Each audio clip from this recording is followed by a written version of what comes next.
professor universitário da Cátedra Unesco e da EJA, e o professor Florencio Varela, da IUE Cabo Verde. Portanto, como mediação, nós temos o professor Mauro Silva e a professora Aida Quaresma, que é da Rede Nacional da Campanha de Educação para a Reprodução Tomé e Príncipe. Então, temos a sessão aberta. Obrigada.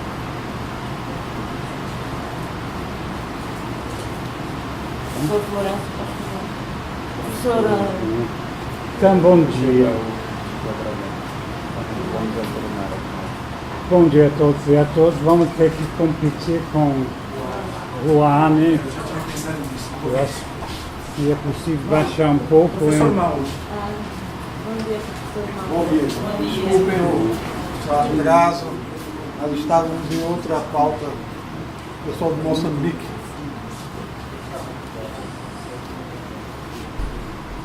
Bom, então, Florencio e eu combinamos que eu faria que a gente tem chamado enquadramento mais amplo sobre a questão do marco de ação. Ai, que alívio! Marco de ação nos PALOPs no Brasil, ponto de situação atual da implementação. Confesso que quando eu vi o título da mesa, nem eu entendi direito o que se esperava da gente. Mas o que eu queria fazer é tentar colocar um pouco o contexto geral em que o marco de ação de Belém está se dando neste momento. E vou tentar argumentar o seguinte, que a Confiter foi realizada em um período de múltiplas crises que continuam abatendo sobre a grande maioria dos países. E nesse contexto que se tenta definir a agenda internacional para a educação pós-2015. O Marco de Ação de Belém, ao não estabelecer novas metas, subscreveu as metas contidas na Estratégia de Educação para Todos, Objetivos do Milênio, a década de alfabetização, a LIFE, CEDAW e outros. E com a conclusão dessas agendas internacionais que vão terminando até 2015, os próprios princípios contidos no Marco de Ação de Belém também precisarão ser redefinidos. Então, eu sugiro que há uma necessidade de passar de o que é, em grande parte, uma agenda negativa para uma agenda positiva, que valoriza o bem-estar e bem-viver e felicidade coletiva e retorna ao espírito da Declaração de Hamburgo. Então, eu acho que existem vários fatores no momento que confluem para criar um contexto bastante especial. Primeiro, falar sobre as crises é quase senso comum, mas eu acho que as crises que inclusive começaram antes da Confiter em 2009, 2008 é citado como ponto de partida para esse conjunto de crises que continuam tendo um efeito sobre a conjuntura internacional. Mas essas crises começaram antes e continuam e criam, sem dúvida, um clima de incertezas e instabilidades com relação a qual seria o futuro, a agenda futura para a educação. E essa discussão em torno de agenda pós-2015 é uma discussão que vem acontecendo nos últimos 2 anos e vem aumentando bastante. E eu acho que a gente precisa ver como articular o próprio Marco de Ação de Belém com esta discussão sobre a agenda internacional, que é o Marco de Ação de Belém, no seu próprio texto, se articula e se faz ligação forte, decide não criar metas próprias, mas reforçar as metas das agendas já existentes. Então há todo um debate em torno de o que fazer, né, depois de 2015, quando a maioria das agendas termina. Será que a gente simplesmente estabelece novas metas? Será que a gente tenta mudar as estratégias ou simplesmente prorrogar os prazos em lugar de estabelecer 2015, então vamos esticar para 2020, 2025, como se tem feito sucessivamente, né? A Educação para Todos foi criado não em 2000, como muitos falam, mas em 1990, em Jomtien. Em 2000 foi prorrogado para 2015, né? Uma alternativa seria prorrogar para mais 5 ou 10 anos. Então, as principais agendas sobre as quais estamos falando, né, primeiro é a década de alfabetização do ONU, o NLD, que termina, ou que já terminou oficialmente em 2012, 2013, Educação para Todos, que, né, termina oficialmente em 2015, e os Objetivos de Desenvolvimento do Milênio, que também conclui em 2015, a Iniciativa de Alfabetização para o Empoderamento, né, o famoso LIFE, famoso porque eu acho que termina tendo um impacto muito reduzido, também com agenda, com data, prazo de validade em 2015. E todo este contexto, os compromissos que foram assumidos durante a sexta conferência em 2009, com várias tentativas de estabelecer momentos de avaliação e revalidação das metas, né? O primeiro foi a publicação do primeiro GRALI, o relatório global sobre aprendizagem de adultos, educação e aprendizagem de adultos, que foi publicado, lançado durante a conferência em Belém. O segundo GRALI deveria estar saindo agora, então vai supostamente nos situar com relação, né, aos compromissos assumidos durante a conferência em 2009, mas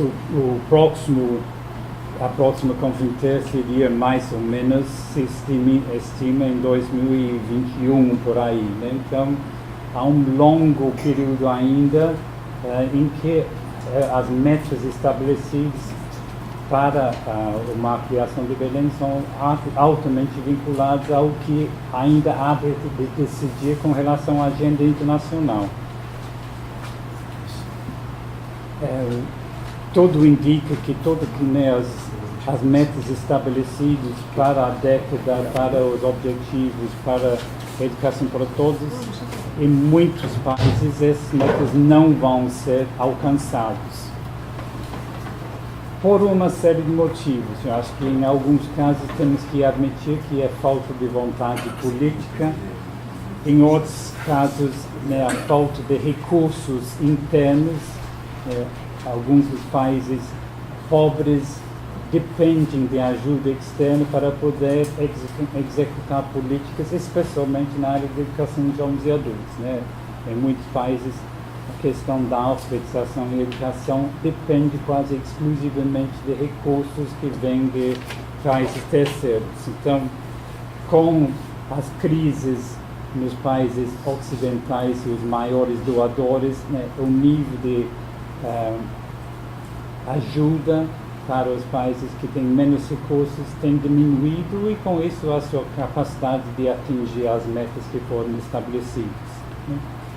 Eu acho que um elemento que não está incluído muitas vezes quando se fala sobre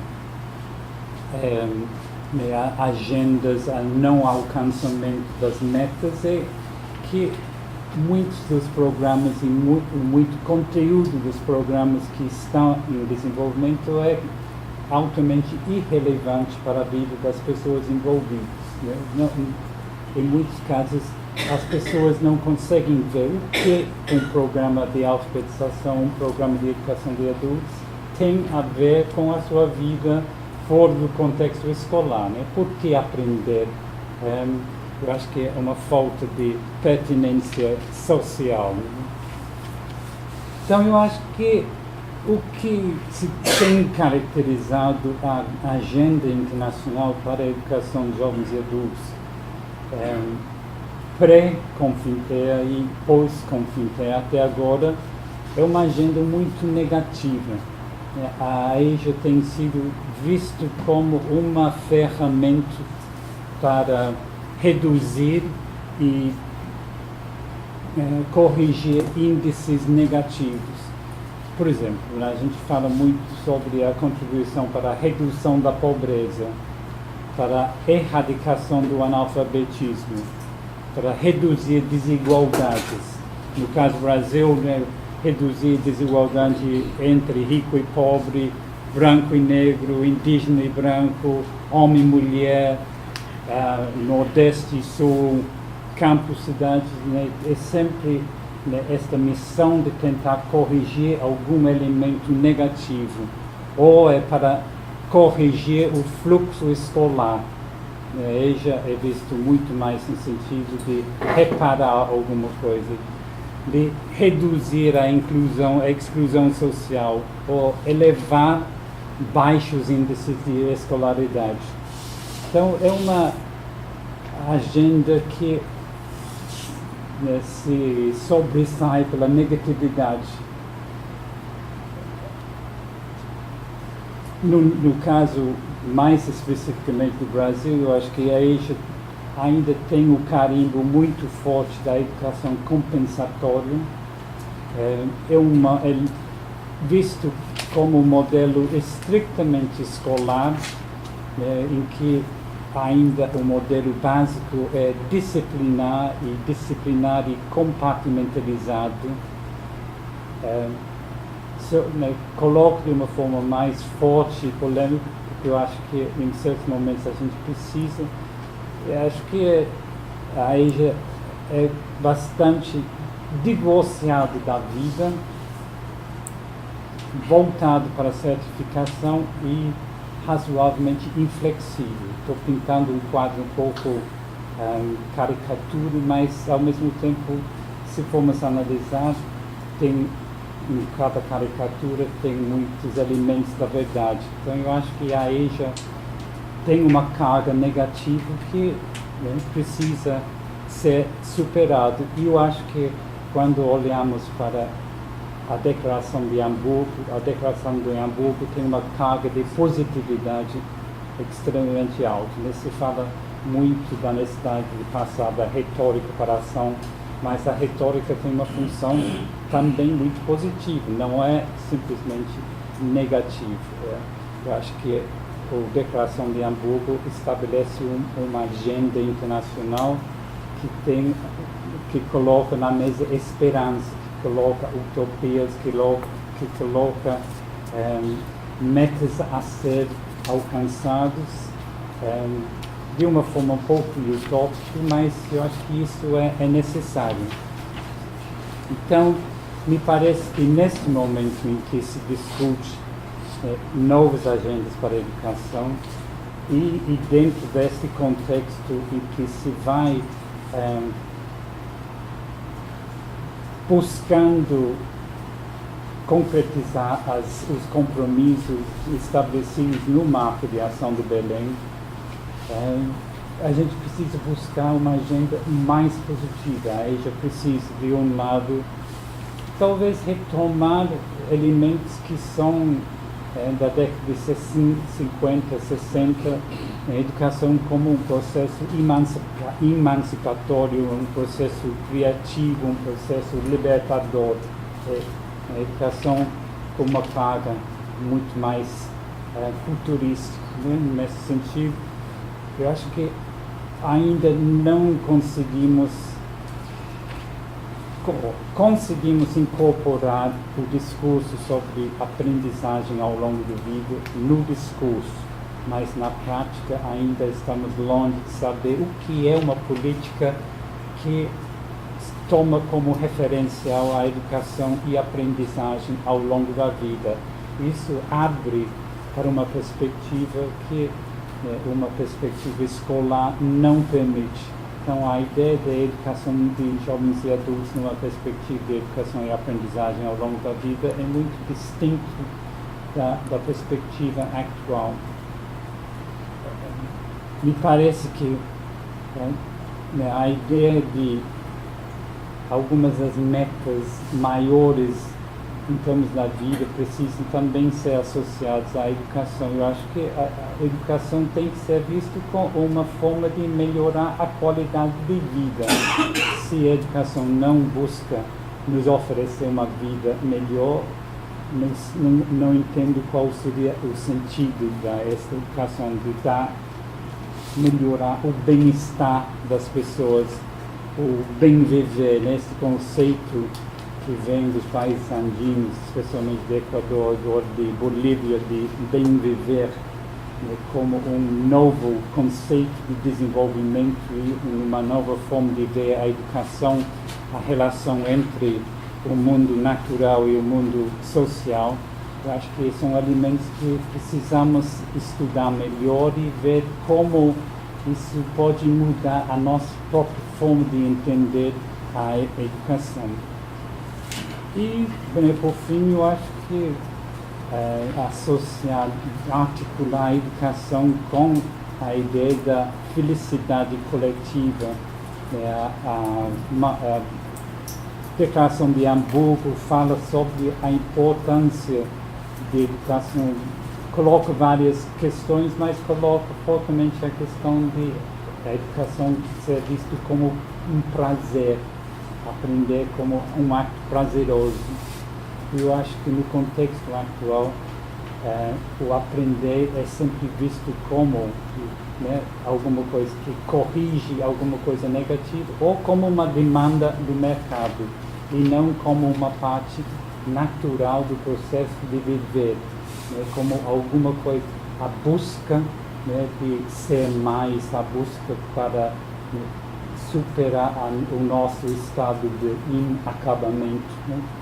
Então, eu queria colocar este contexto um pouco amplo, mas ao mesmo tempo eu acho que precisamos ter esta visão um pouco mais panorâmica do contexto em que o marco de ação está se dando, tanto para os países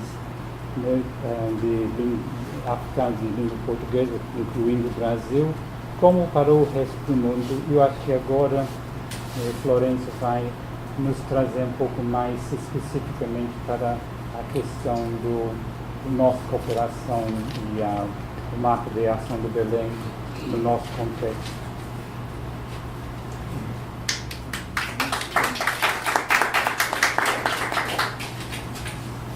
Obrigado, Tom. Eu queria, em primeiro lugar, congratular com o facto de estarmos, desta vez, a discutir o marco de ação de Belém, num contexto em que temos, de um lado, a rede de cooperação Sul-Sul no campo de educação de jovens e adultos, e do outro lado, a equipe da campanha nacional pelo direito à educação. Eu acho que isto, queria ressaltar este primeiro elemento, esta primeira nota, para podermos, digamos, ter a ideia. Vou procurar fazer uma espécie assim de referenciais desta discussão da rede desde 2009 até agora. Portanto, quis ressaltar este contexto, este espaço, que seguramente no debate podemos ver, doravante, que orientação podemos dar nas sucessivas reuniões técnicas e nas oficinas de cooperação. Na verdade, desde a terceira oficina da rede de cooperação Sul-Sul, que aconteceu em Cabo Verde, pela primeira vez no contexto das oficinas, o livro que eu falei no outro dia, esta publicação, e estava a dizer, pela primeira vez a oficina se debruçou, não é, colocou na pauta um ponto sobre a Confinteia, portanto, num período ainda pré-Confinteia. Na praia discutimos aquilo que chamamos agenda comum e a estratégia para a Confinteia. Dessa agenda nós tivemos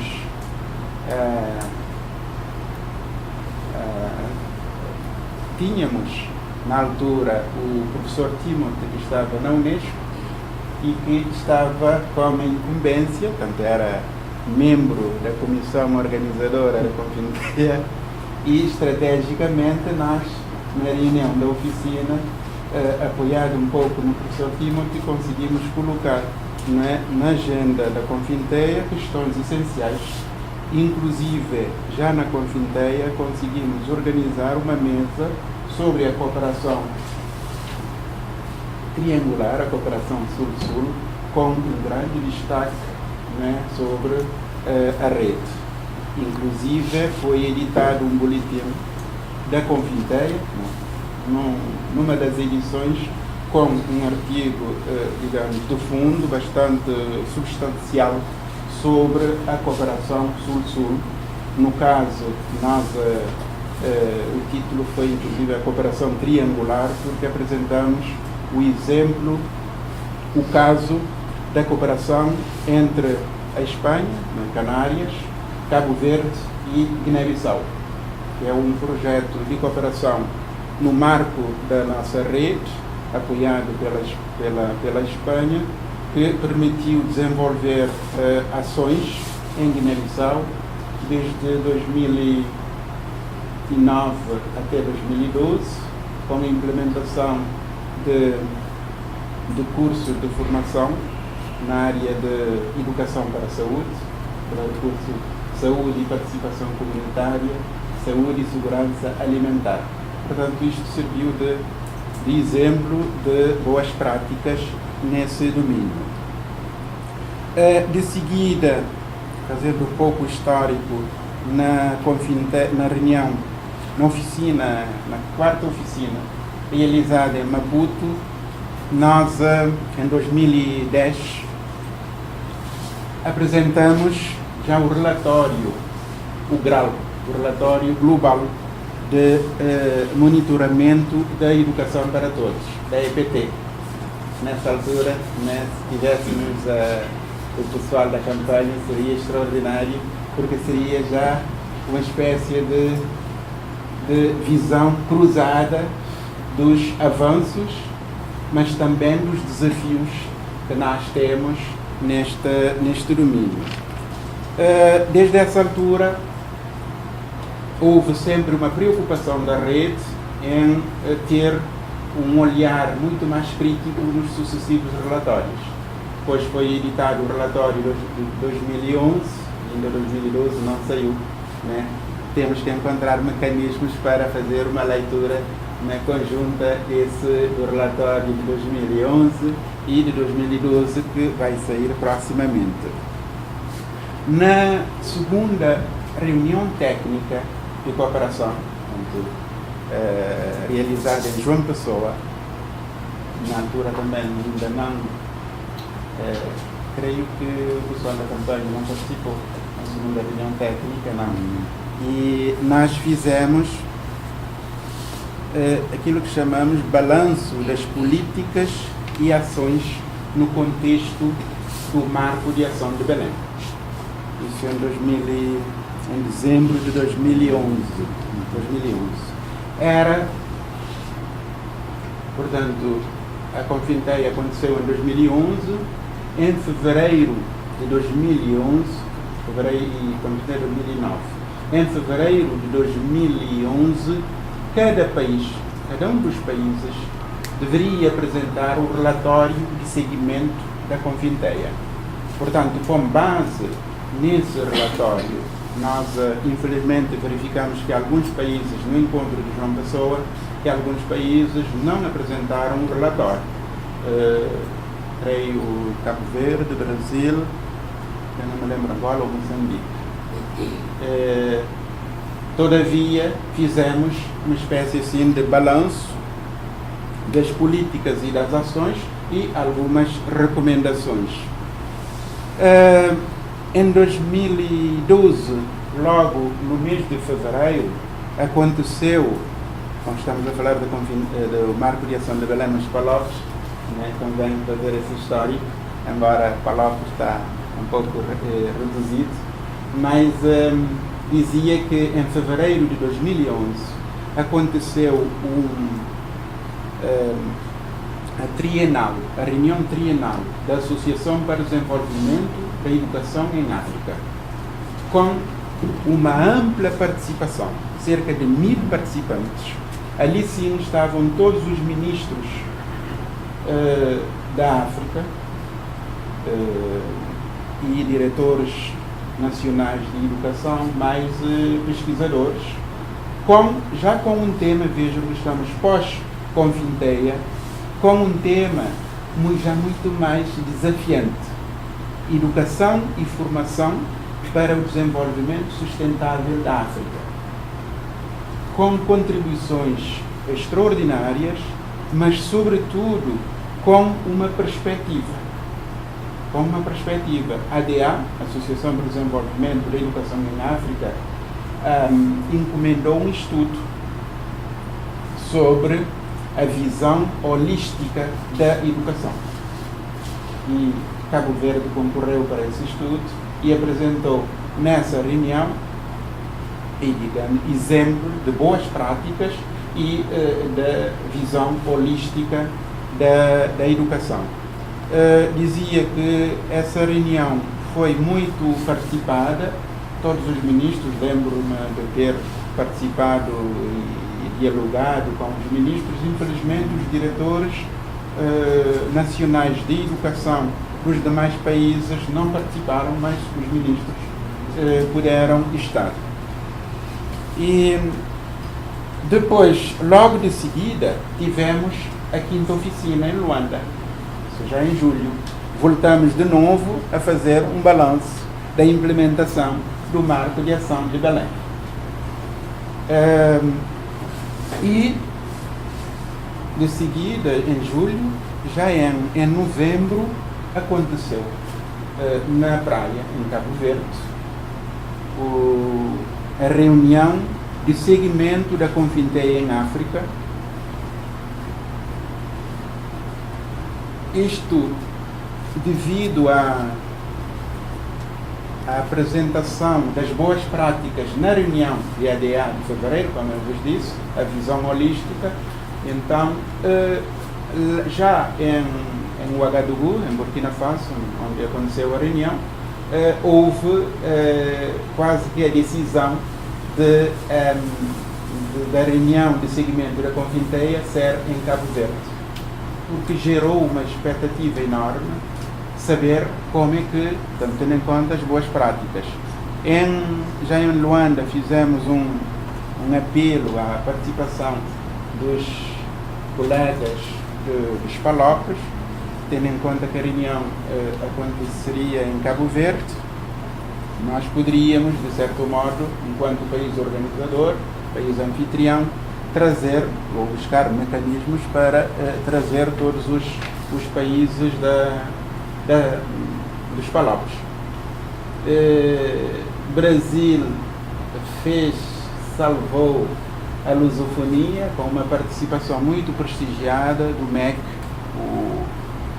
O nosso amigo Mauro esteve presente e a Unilab levou uma equipa bastante prestigiada, desde a coordenadora da cátedra da Unesco para Educação, Inovação e Cooperação Solidária, né, a professora Sofia, mais a equipe de técnicos, a equipa técnica, que aproveitou simultaneamente para fazer um trabalho extraordinário de memória, aquilo que foi apresentado aqui, dizia essa contribuição permitiu elevar, porque a nossa ideia era mostrar até que ponto a rede de cooperação Sul-Sul, né, terá dado uma contribuição e está a trabalhar na perspectiva de materialização das recomendações do Marco de Ação de Belém.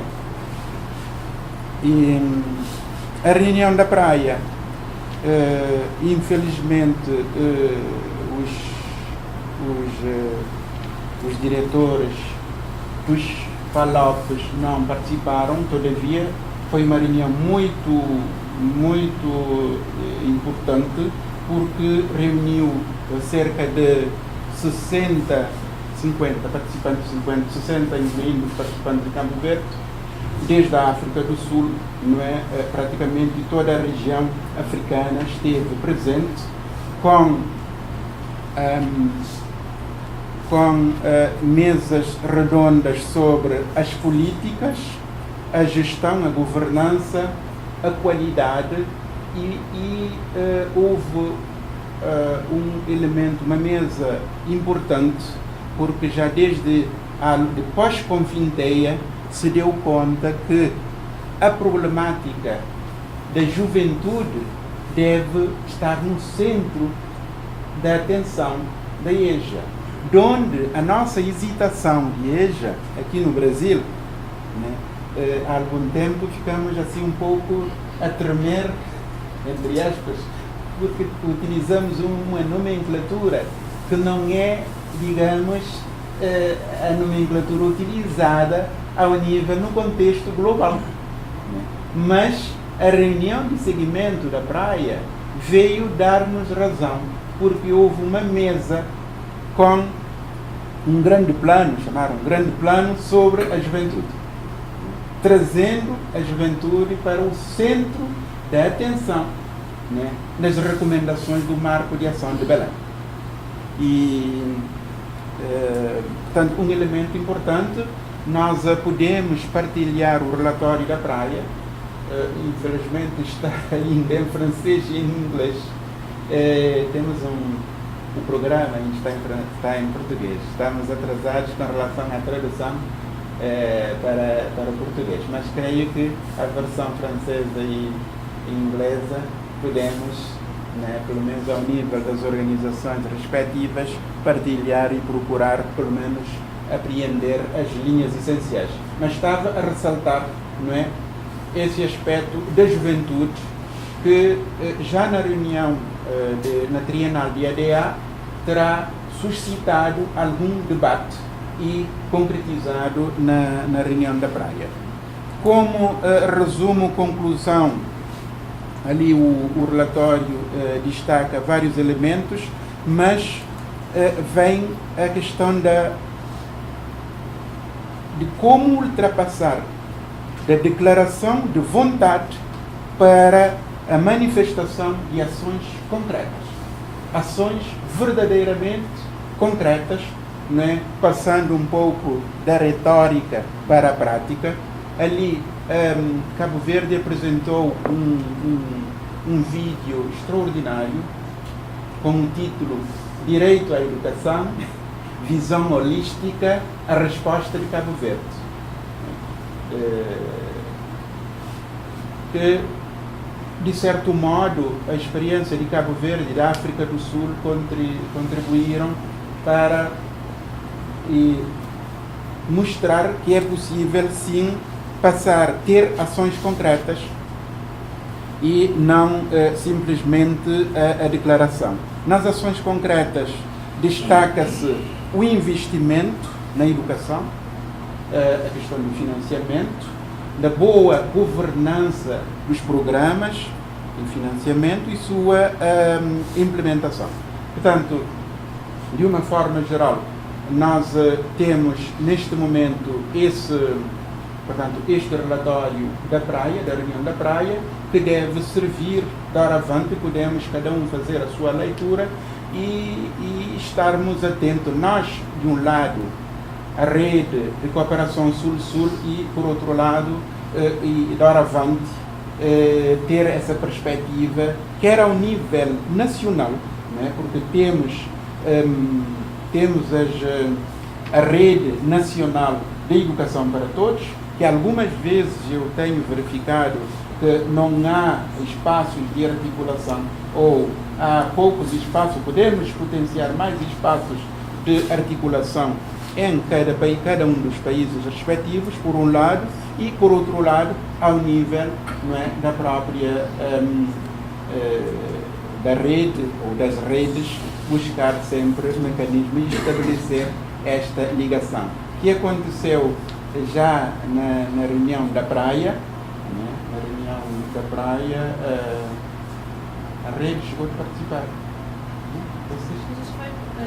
Não com tanta abrangência porque havia uma reunião prévia.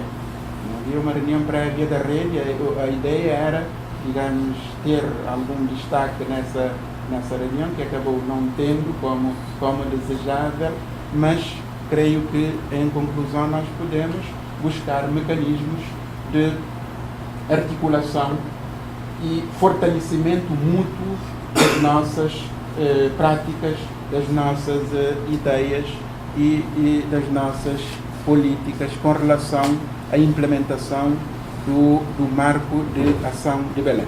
Que, de resto, um pouco na linha daquilo que o Timothy disse, em termos de agenda, já se fala muito da agenda pós-2015, há uma agenda da juventude africana pós-2015, que devemos partilhar, e toda a perspectiva para superar estigmas e com relação à EJA, Marco de Ação de Belém nos abre uma perspectiva, que é a perspectiva da educação e aprendizagem ao longo da vida, que rompe um pouco com a ideia de que EJA é apenas para as pessoas com nível escolar baixo.